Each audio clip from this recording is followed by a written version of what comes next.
வாழ்க வையகம், வாழ்க வையகம், வாழ்க வளமுடன். அருள் பேராற்றல் கருணையினால் உடல் நலம், நீலாயுள், நிறை செல்வம், உயர்ப்புகள், மெய்ஞானம் பெற்று அனைவரும் ஓங்கி வாழ வேண்டும். ஏன்னா நான் உங்களுக்கு சொல்கிறேன், இந்த ஒரு போன மோட்டிவேஷன்லேருந்து மகரிஷி ஐயாவினுடைய சிந்தனையை பற்றி சொல்லணுன்ட்டு நான் நினச்சி இதை ஒன்று சொல்கிறேன்.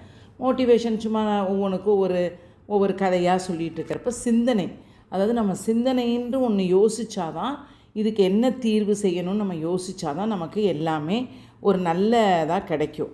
அதனால தான் யோசிச்சுட்டு ஒரு உருப்படியாக செய்யலாம். மகரிஷி ஐயா எனக்கு ஆலியார் போயிட்டு இதெல்லாம் கிடைச்சதுக்கப்புறம் என்னுடைய கவலைகள்லாம் கொஞ்சம் கொஞ்சமாக மறந்துச்சு, ஞான மார்க்கம் கொஞ்சம் வந்துச்சு. அதனால தான் உங்களுக்கு சொல்கிறேன். நீங்கள் இதை ஒரு 5 அல்லது 6 நிமிடம் கேளுங்கள். இன்றைக்கி என்ன மோட்டிவேஷன் பார்த்தோன்னா, போன தடவை சிந்தனை திறன் பார்த்தோம். இப்போ என்னென்னா, கவலை இல்லாமல் இருப்பது எப்படி?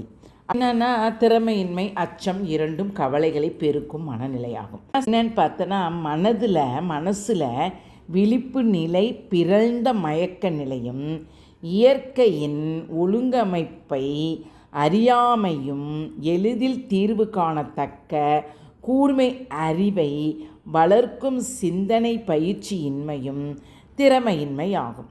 தவறான செயல்களின் விளைவை கண்டோ அல்லது தனது வாழ்வின் போக்கில் ஊறு விளைவிக்கும் என்று கற்பனை செய்து கொண்டோ துணிவிழந்து வருந்துதல் அச்சமாகும் அப்படின்றது சொல்கிறார். யார்? மகரிஷி ஐயா. கவலையால் உள்ள நலன்கள் கெடுகிறது. வாழ்வே துன்பமாகும், தோல்வியாகவும் அமைந்து விடுகிறது. இதனை தான் மனிதன் மனுஷனை ஒழித்தே ஆக வேண்டும் சொல்கிறாங்க. அதனால தான் மகரிஷி ஐயா மற்றது எல்லாமே ஒன்று நான் சொல்கிறேன். அவர் கொடுத்த 6 குணங்களும் நான் சொல்கிறேன். கவலையை ஒழிக்க வேண்டுமெனில் இயற்கையின் ஒழுங்கமைப்பை அறிய வேண்டும், சிந்திக்கும் திறனை பெருக்கிக் கொள்ள வேண்டும், தன்னம்பிக்கை வேண்டும், முயற்சி வேண்டும், துணிவு வேண்டும். என்னன்னு சொல்கிறாரு ஐயா.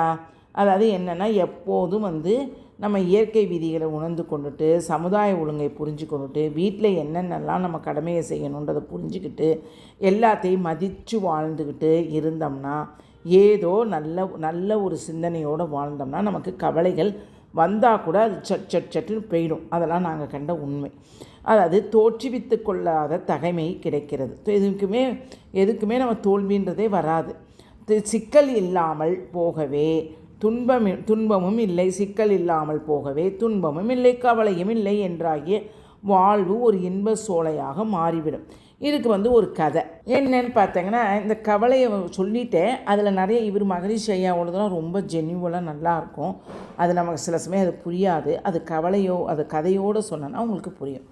அது இப்போ என்னன்னு பார்த்தோன்னா, ஒரு கிராமத்தில் ஒருத்தவன் அருண்ன்றவன் இருந்தான். அவன் எப்போது ஏதாவது ஒன்று நினச்சிட்டு கவலைப்பட்டுக்கிட்டே இருப்பான். அது மாதிரி இப்போ நான் நிறைய எங்கள் ரிலேட்டிவ்ஸ்லாம் பார்க்குறேன்.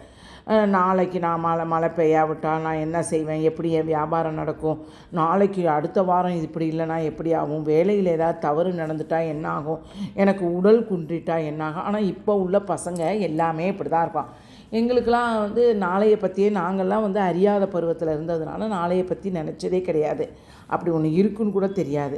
ஒரு நாள் அவன் ஒரு ஞானியை செஞ்சுட்டான். எனக்கு என்னன்னு தெரியல, எதை எடுத்தாலும் எனக்கு கவலையாக வந்துக்கிட்டே இருக்குது, எல்லாமே நெகட்டிவ் திங்கிங்காக இருக்குது அப்படின்னு சொன்னோன்னா, உடனே ஞானி அவனோட ஒரு கண்ணாடி டம்ளரில் இந்த டம்ளரில் பாதி தண்ணீர் நிரப்பி கொடுத்தார். ஒரு டம்ளரில் இதை நீ 1 நிமிடம் பிடித்திரு என்றாராம். உடனே அவன் என்ன சொன்னான், அவன் எளிதாக அப்படி ஈஸியாக 1 டம்ளர் தண்ணியை பிடிச்சா என்ன கவலை தீர்ந்துருமான்ட்டு அவன் அருண்றவன் பிடிச்சிக்கிட்டு இருந்தான்.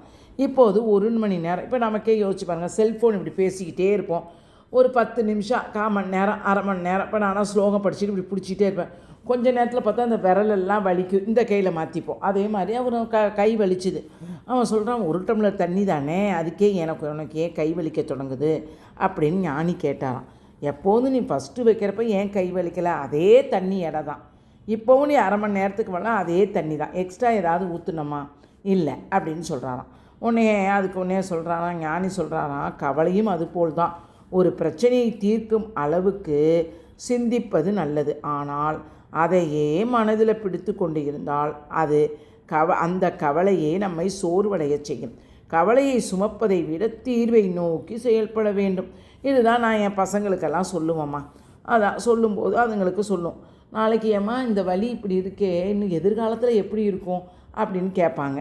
அதெல்லாம் ஏண்டா இன்றைக்கி வலியை பாரு, ஒரு வலியால் தான் தீர்க்க முடியும். இன்றைக்கி வயிற்று வலி வரும், இந்த நாளைக்கு முதுகு வலி வரும், நாளைக்கு கால் வலி வரும், ஏதோ ஒன்று வந்துக்கிட்டே இருக்கும். உடலும் மனமும் இருந்தால் ஏதோ ஒன்று நம்மை பற்றி கொண்டும் சுற்றி கொண்டும் தான் இருக்கும். அதை பற்றி நாம் கவலையே படக்கூடாது. இதற்குத்தான் நாம் இப்போது என்ன செய்ய முடியும்? செய்ய முடியாவிட்டால் இதை ஏன் மனதில் சுமக்க வேண்டும் அப்படின்னு சொல்கிறாரு. உடனே அதன் பிறகு அவன் மன அமைதியுடன் வாழத் தொடங்கினான். இதுக்கு என்ன நீதின்னு பார்த்தோங்கன்னா, மாறல், கவலை பிரச்சனையை தீர்க்காது. தெளிவான சிந்தனையும் சரியான செயலும் மட்டுமே தீர்வை கொடுக்கும் என்கிறார் மகரிஷி ஐயா. அதுதான் அதனால தான் அவர் கவலையை ஒழிக்க முடியாது. அதற்கான தீர்வையெல்லாம் கண்டுபிடிச்சி நம்ம எப்படி ஒழிக்கலாம். இப்போ எனக்கெல்லாம் நமக்கு எல்லாருமே லேடிஸுன்னு இருந்தாவே இந்த பாசம் பட்டுதெல்லாம் அவங்க உறவு ஆகட்டும், நம்ம உறவாகட்டும், பிள்ளைகளாகட்டும், கணவராகட்டும், எல்லாருமேலேயும் அன்பு வச்சுருவோம். அது சில சமயம் அப்படியே விலகி போக போக போக நம்மளுடைய பிரச்சனை நமக்கு அப்படியே பாரமாக இருக்கும். இவ்வளோ தான் இவங்களான்னு அப்பப்போ இறக்கி நம்ம வச்சிட்டோம்னா அது சுமூகமாக முடிஞ்சிடும். பிடித்திருந்தால் லைக் பண்ணவும், ஷேர் பண்ணவும். வாழ்க வளமுடன். ஹரே